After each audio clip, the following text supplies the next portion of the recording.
Ustoz, rahmat, tushundim. Bu shaxsiy fikringizni qabul qilaman, chunki bu haqiqatan ham shaxsiy fikringizda. Sizni to'g'rimi ustoz? Yo'q, shaxsiy fikrim emas. Meni aqidaga suyangan fikrim bu. Bizda aqidada mana shunaqangi fikrlarni mavjud jamiyatda musulmonlar islom rukunlariga amal qilayotgan jamiyatda bu gaplarni gapirishlik shariflarda kelishicha qatliga mahkum qilinadi. Uqtuluhu kainan man kana degan matn kelgan. Xuddi shunaqa odamlarni o'ldirlaring degan. Payg'ambar alayhissalomdan shunaqa rivoyatda kelgan. Nimaga desa, chunki jamiyatni buzadi bular. Ittifoqqa ta'sir qiladi. Xuddi shunaqa odamlarni o'ldirlaring degan. Kalimatu haqqin urida bihal batil degan mana shu bo'ladi. Haq gap bu. Rasulullohning so'zlari. Lekin botilni istab aytayapti buni. Botilni himoya qilib aytayapti. Ko'ryapsizmi, bular shariatdan yollanma qotil tarzda foydalanishni istaydi. Agar shu odamni o'ldirib ketilsa, agar kimdir o'ldirib qo'ysa, mana shu odam javob beradi o'shanga. O'ldirmagan taqdirda ham bu odam bo'ldi, o'ldirdi hukmida. O'ldirmagan taqdirda ham bu odam bo'ldi, o'ldirdi hukmida. Va alaykum assalom va rahmatullohi va barakatuh.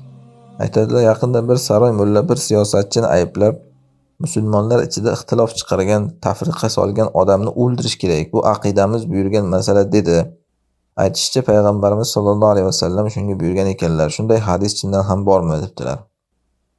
Birinchidan, bunday hadis bor haqiqatan. Imom Muslimda kelgan, ya'ni sahih hadis. Rasululloh sollallohu alayhi vasallam aytganlar: "Man ja'akum amrukum jami'un ala rajulin wahidin yuridu an yufarriqa jama'atakum faqtuluhu ka'inan man kan." Kimda kim sizlar ishinglar bir kishiga jam bo'lib turgan holatida kelib, ichinglarda tafriqa solayotgan bo'lsa, u kim bo'lsa bo'lsin uni o'ldiringlar deganlar. Hadisning lafzi mana shunaqa. Xo'p, endi bu hadis mana shu odam hozir aytayotgandek bir siyosatchi chiqib siyosiy gaplarni gapirganda shunga tushiriladimi, yo'qmi? Masala mana shunda. Biz doim aytamiz, munofiqlarda bir odati bor. Alloh oyatda aytgandek, muzabzabina bayna zalika la ilaha illa va la ilaha illa. Ular ana shunaqangi tebranchoq, beshik tebratarga o'xshab, na bu tomonga o'tadi, na bu tomonga o'tadi. Yuguraveradi ikkita jamoat o'rtasida. U yoqda ham rozi qilaman deb o'ylaydi, bu yoqda ham rozi qilaman deb o'ylaydi-da. Buni aytishimdan maqsadim, mana shunaqa qilib hadislardan o'ziga dalil topib, kimnidir o'ldirishganmi yoki qamatib yuborishganmi hujjat topayotgan mana shu saroy mullalar, o'shalardan so'rang, sen qaysi davlatda yashayapsan o'zi? Agar men islomiy davlatda yashayapman, ya'ni tuzum tarzida aytayapman-da, xalqda emas. Tuzum tarzida islom qonunlari bilan boshqarilayotgan davlatda yashayapman, xalifalik ostida desa, aslida yolg'onchi bo'ladi bunaqa paytda, ya'ni buni ko'r odam ham biladi bunday emasligini. Lekin shunday desa, ana shunda bu hadis tushadi shunga. Chunki bu yerda Rasululloh sollallohu alayhi vasallam ummatul islomga xitob qilganlar. Ummatul istijobat deyiladi uni, ya'ni Rasululloh sollallohu alayhi vasallamga javob qilgan ummat, uki bir xalifalik bayrog'i ostida yashayotgan ummat bir xalifaga jamlanib o'tirishuvdi, masalan Usmon radhiyallohu anhu kabi. Unga xuruj qilishyapti, endi odamlar kelib tafriqa solyapti. Shunaqa bo'ldi-ku tarixda. Ali radhiyallohu anhuga xuruj qilishdi. Davlat islomiy xalifalik. O'zi da'voda, ya'ni haqiqatda voqelikda ham shunaqa boshqarilayotgan davlat, xalifalik bilan. Yakka hukmronlik, ya'ni. Ana shunda o'shanga xuruj qilganlarga aytilingan, bu tafriqa solyapti, bu o'simta, saraton ummat ichidan chiqqan, uni kesib tashlash kerak. Yo'q qilish kerak tafriqa solganligi uchun deyilgan. Lekin endi ayting, u odam shunaqa deya oladimi? Biz xilofat tagida yashayapmiz deydimi? Agar bit eshagi terisidan bo'lsa aytadi, shunday deydi. Ha, deysiz, biz xilofat ostida yashayapmiz deydi. U xilofatga erkaklarga soqol qo'yishga ruxsat yo'q, ayollarga niqob o'rishga, muallim soni o'qishga ruxsat yo'q. Ana shuni ham aytadi, lekin bit eshak terisidan bo'lgandan keyin aytaveradi ular bunday deb. O'zini aldaydi. Yuxodi'unalloha vallazina amanu va ma yaxda'una illa anfusahum. Allohni aldayman, mu'minlarni aldayman deydi. Aslida o'zini o'zi aldaydi shunaqa deb. Ya'ni ko'ram biladi aslida bu islomiy qonun bilan boshqarilayotgan davlat emas. Va ular o'zi aytadiki, o'sha hukumatdagisi ham, hammasi o'zi mullalar ham aytadi. Biz nima deydi? Konstitutsion davlatda yashayapmiz deydi. Masalan, men kelib hozir xalifalik desam, islomiy qonun desam, biz senga deydi, islomiy xilofatda yashayotganimiz yo'q, biz senga Arabiston emas deydi. Biz demokratik davlatda yashayapmiz deydi. Konstitutsion tuzumda yashayapmiz deydi. Bo'ldi, mana shu joydan bo'g'ing uni. O'zing tan oldingmi? Hukumatingdagilar ham tan oldimi? Sen qayerda yashayapsan? Hali xilofatda yashayotganing yo'q. Konstitutsion davlatda yashayapsan. Konstitutsion davlatda yashayapman deb o'zingga o'zing shuni guvohlik berding. Alloh oyatda aytgandek, shahidina ala anfusihim bil kufr. Ular o'z nafslariga kufrni guvohlik berdi. Endi sen konstitutsion davlatingni himoya qilish uchun islom qonunlaridan foydalansanmi? Ana shu nifoq deyiladi. Alloh oyatda aytgan narsa, iyyakullahumul haqq ya'tu ilayhi muz'inin. Haq ular tarafda bo'lsa, bo'ynini egib keladi degan. Ya'ni qayerda uni himoya qilishga bir dalil topilib qolsa, Qur'onda, sunnatda o'sha yerga quloq qimlatmay keladi. Lekin haq uni ziddiga bo'lgandachi, yo'q, biz bunaqa davlatda yashamayapmiz deydi. Alloh nima degan shunda davomida mana afi qulubihim marad, qalbida kasal bormi bularning degan. Ya'ni kasalmisan sen? Ya'ni o'zingga tegishli joyiga kelasan shariatga, o'zingga zid joyga yo'q, biz demokratik davlatda yashayapmiz deb olasan. Hozir o'g'rini qo'lini kesdingchi, shariat qonuni bo'yicha, yo'q, biz demokratik davlatda yashayapmiz deydi. Zinokorni toshbiron qildingchi, yo'q, biz demokratik davlatda yashayapmiz deydi. Aroqxonalarni yop borib dingchi, yo'q. Aroqxonasi yo'q bo'lgan oshxonaga borib ham aroq qo'y deydi. Unaqa paytda shariat yo'q, chekkaga tursin deydi. Lekin unga himoya qilishga endi shariat kelish kerak emish, shariat qonunlari. Afi qulubihim marad, mana shuni aytgan Alloh. Qalbida kasallik bormi bularning? Amir tabu yoki ular shakdamilar bu dindan, ya'ni. Bu yog'iga yaxshi deydi, bu yog'iga o'ylanib qoladi. Am yakhafuna an yahifallohu alayhim va rasuluhu, yoki Alloh va rasuli ularga adolatsizlik qilishdan qo'rqadilarmi degan. Ya'ni jig'ildoniga to'g'ri kelgan joyda xo'p deydi-da, foydalanadi Alloh so'zidan, Rasulining so'zidan.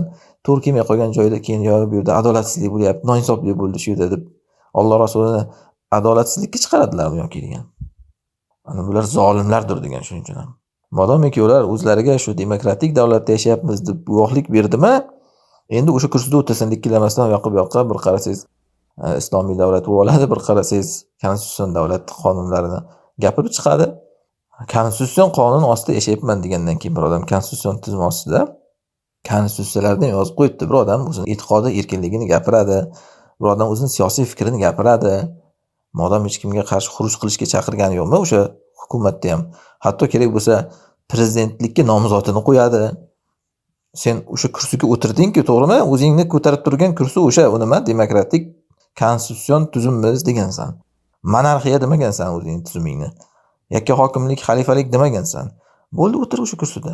13 deganga chiqarilgan. U kursiki, hamma u kursiga egalik qilishga haqqi bor. U gapirgan siyosatchimi, boshqa bir odammi, kerak bo'lsa chet eldan kelgan bir muxolifatmi? Yo'q, men bunga chidamayman, hamma tiqilishiga meni kursimga desa, unda kel shariat aytgan kursiga o'tir. Senga yakka hokimronlik kerakmi? Ha, unda shariat qonunlarini tatbiq qil, shariat beradi o'sha yakka hokimlikni senga. O'lguningcha tushmaysan o'shandan. Agar islom bilan boshqasing odamlarni. Lekin na u yoqqa ana shu beshik tebratarga o'xshab likir qiladi, la ilaha ula va la ilaha ula. Ana bu nifoq degani. Shuning uchun bu istidlal sahih, ya'ni Rasululloh sollallohu alayhi vasallam aytgan. Lekin bu ana shu talbisul haq bil batil deyiladi. Haqni botil bilan odamlarga yashirib yetkazish, uni botil maqsadda foydalanish. Kalimatu haqqin urida bihal batil degan mana shu bo'ladi. Haq gap bu, Rasulullohning so'zlari. Lekin botilni istab aytayapti buni. Botilni himoya qilib aytayapti. Unga siyosiy o'zlari da'vo qilgan konstitutsion tuzum bo'yicha gapirgan va davlatning xatosini aybini aytgan odam endi uni kelib shariat o'ldirib berish kerakmish bunga. Ko'ryapsizmi, bular shariatdan yollama qotil tarzda foydalanishni istaydi. Bular ko'pincha tashqaridagilarni ayblaydi-ku shunaqa deb. Senlar shariatdan o'zingni siyosiy maqsadlaringga ko'ra, g'araz niyatingga ko'ra foydalanyapsan deydi. Asli mana shu odamlarda aytiladi. Shariatdan o'zining jig'ildoniga ko'ra siyosiy maqsadiga, o'zining g'araziga foydalanyapti. Agar shu odamni o'ldirib ketilsa, agar kimdir o'ldirib qo'ysa, mana shu odam javob beradi o'shanga. Tabiiyki chiqib endi u shunaqa gapini hasb ushlashga, uni bir yumshatishga harakat qiladi. Ha, men o'ldirmayapman deydi. Lekin tahriz deyiladi shu. Tahriz ya'ni shuni odamlarga shuni halollab berish. Bugun bir odam jihod haqida gapirsa, nimaga ular uni terrorchi deb qilmaydi? Nashida eshitsa. Chunki sen shunga targ'ib qilding deydi. O'zlari aytadi, tarqatgan, targ'ib qilgan. Bo'ldi, sen targ'ib qilyapsan bir odamni o'ldirishga. O'zidan so'rasang, o'shani musulmon deydi. Musulmon bo'lsa ham, lekin kim bo'lsa ham o'ldiringlar degan Rasululloh deb men o'ldiraman deyapti. O'ldirmagan taqdirda ham bu odam bo'ldi, o'ldirdi hukmida. Mana Rasululloh sollallohu alayhi vasallam hadisda aytganlaridek, "Idaltaqal muslimani bisayfayhima falqatil wal maqtul fin nar." Ikkita musulmon qilich ko'tarib bir-biriga ursa, o'ldiruvchi ham, o'lgani ham jahannamda deganlar. Nimaga nima o'lgani ham jahannamda desa, chunki bu ham o'ldirmoqchi edi degan. Ya'ni bu yerda bu hadis keltirishimdan maqsad qarayman, o'ldirmoqchimi? Bo'ldi, o'zi o'ldirdi ekan. Ana shuning uchun bu odam bo'ldi, o'ldirdi hukmida bu. Ertaga qamalib ketsa ham mana shu odam qamatgan bo'ladi. Chunki tinimsiz erta-yu kech dard fikri mana shu odamni ovozini o'chirish bo'lib yotibdi. Tabiiyki bu odamlar qo'g'irchoq, sahnada ko'rinayotgan haliga qo'lga lattani kiyib olib qo'g'irchoq o'ynatishardi-yu teatrlarda. O'sha latta bular.